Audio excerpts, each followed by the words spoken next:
Tiesitkö, että EU:ssa on hyväksytty palkka-avoimuusdirektiivi, jonka tavoitteena on puuttua palkkasyrjintään ja vahvistaa samapalkkaisuutta? Direktiivi velvoittaa Suomea lisäämään palkkauksen läpinäkyvyyttä viimeistään 7. kesäkuuta 2026, eli aivan kohta. Jatkossa työntekijällä on oikeus saada tieto siitä, mikä on samaa tai samanarvoista työtä tekevien keskipalkkataso. Työnantajan on kerrottava, millä perusteilla palkat määräytyvät. Rekrytoinnissa palkka tai palkkahaitari on ilmoitettava hakijalle riittävän ajoissa, eikä työnantaja saa enää kysyä aiempaa palkkaa. Nämä ovat tärkeitä askelia kohti palkkatasa-arvoa. SAK kuitenkin katsoo, että direktiivin kansallisessa valmistelussa on vielä parannettavaa.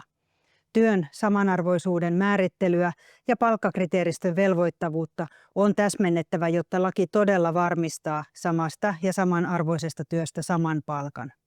Myös palkkasyrjinnän seuraamusten on oltava riittävän tehokkaita.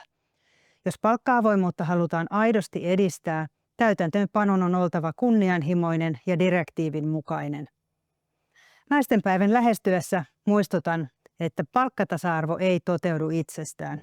Se vaatii selkeää lainsäädäntöä ja aitoa sitoutumista sen toimeenpanoon.